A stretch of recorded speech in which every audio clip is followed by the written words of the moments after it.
Of all the composers in the 20th century, hardly any is more controversial than Arnold Schoenberg. Known primarily for his creation of Dodecaphony or 12-tone music, his theories have endeared him to some, while others regard his music as grotesque and ugly. In today's video, we will be taking a very brief look at Schoenberg's life, some examples of his music, and we'll dig a little bit into his own writings to learn a bit more about this method of dodecaphony that produced some of his ugly later music. And finally, we will answer two comments from Schoenberg, the first in defense of his new style, and the second against those who would call his music atonal. Arnold Schoenberg is sometimes referred to as the father of the innovative Second Viennese School of Music, and indeed his life for a while did revolve around Vienna, which happens to have been the place where he was born into a middle-class Jewish family on the 13th of September, 1874. Schoenberg mostly learned composition on his own, although he would in his writings refer much of his knowledge on this head to the composer and conductor Alexander von Zemlinsky, with whom he spent time studying, and who helped him to get his works performed. It was in his early days that Schoenberg wrote pieces such as his Verklärte Nacht, or Transfigured Night, which received a somewhat mixed reception.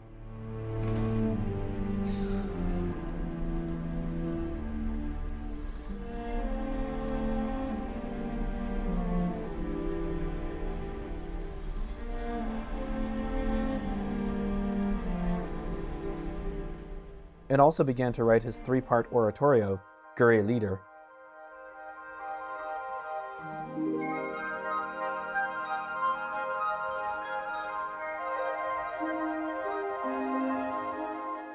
In addition to being a composer, Schoenberg was also a teacher and wrote several influential music textbooks that remain in print today, like his Theory of Harmony and his Fundamentals of Music Composition, both of which are considered important in the study of music today. A shift began to occur in Schoenberg's style around 1908, which many attribute to his discovery that his wife had been having an affair with the Austrian painter Richard Gershel. His second string quartet is one of his early ventures into atonality, and was a harbinger of things to come.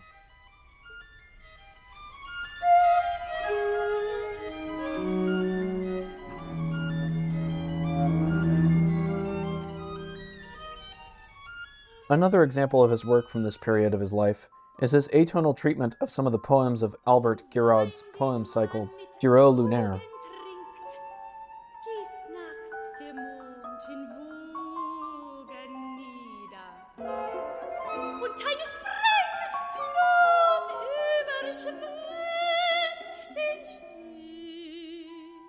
The style into which Schoenberg had begun to venture in the early 20th century before the Great War was one for which he would eventually develop the theory of what he called dodecaphony, or 12-tone music. This he explains in some of his essays, like Composition with 12 Tones, which we will look at in a moment.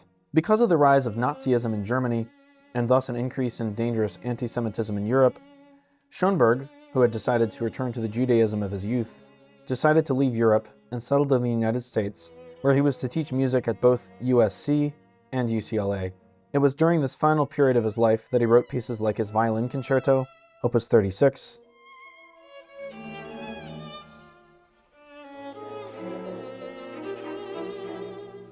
Holocaust, A Survivor from Warsaw. I cannot remember everything. I must have been unconscious most of the time.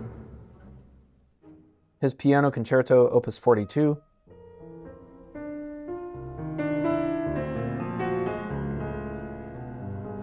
And an unfinished opera, Moses und Aron.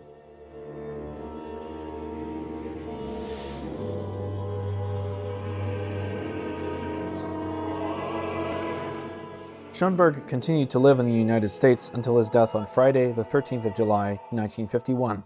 Thus runs the life of Arnold Schoenberg. Schoenberg was the inventor of a completely new kind of music, known as dodecaphony, or as some like to call it, serialism. In his essay, 12-Tone Composition, in 1923, he writes, "In 12-tone composition, consonances, major and minor triads, and also the simpler dissonances, diminished triads and seventh chords, in fact, almost everything that used to make up the ebb and flow harmony are as far as possible avoided." And in Composition with 12 Tones in 1941, he writes, quote, "The method of composing with 12 tones grew out of a necessity. Such a change became necessary when there occurred simultaneously a development during the Romantic period with composers like Richard Wagner, which ended in what I call the emancipation of the dissonance. A style based on this premise treats dissonances like consonances and renounces a tonal center. To rephrase the above quotes, Schoenberg basically saw his own music as the culmination and logical conclusion of the music of Richard Wagner and Johannes Brahms, who often pushed tonal ambiguity to its limits in their own music. He would not just indulge tonal ambiguity, he would renounce tonality altogether. If there's just one thing that makes Schoenberg a true revolutionary, it's his rejection of anything that smacks of consonance, although Schoenberg repeatedly claims throughout his writings that he's not a revolutionary, as we'll see in a moment. To get an idea of what Schoenberg's 12-tone music tends to sound like, we're going to go over some of his String Quartet No. 3, which is, I think, considered to be one of his more accessible pieces. Here's what the beginning sounds like.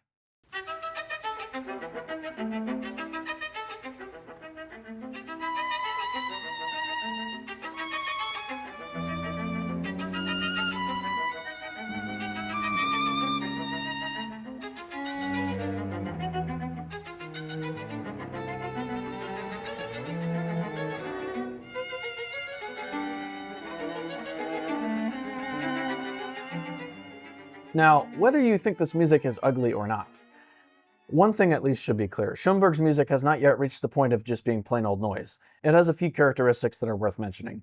First, Schoenberg, like most Germanic composers, is obsessed with motives and their development. This is clear from the first moments of the quartet, where we hear the main motive repeated by all the instruments. Second, just in terms of rhythm, the string quartet is nothing new. If you look at the parts without any reference to pitch or harmony, it might resemble a score from a Viennese composer from an earlier period. However, this is where the similarities end.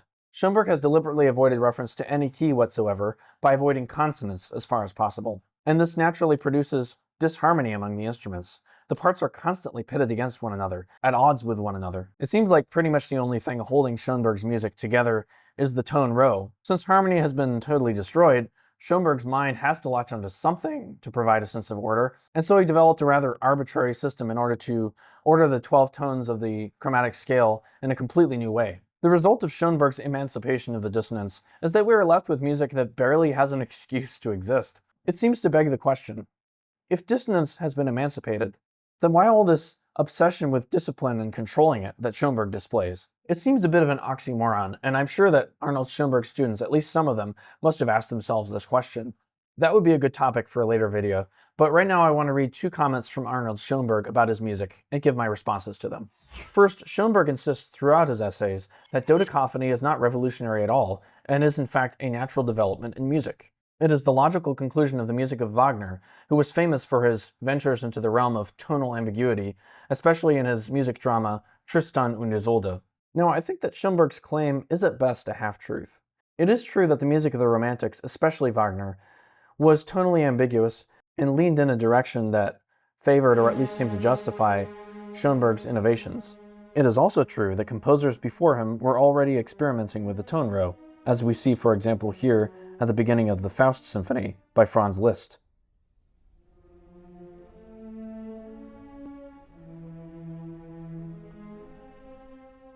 But this does not make Schoenberg not a revolutionary. No one before his time that I know of had ever suggested that a system of music should be created which systematically avoided tonality at all costs, and no one had ever attempted it.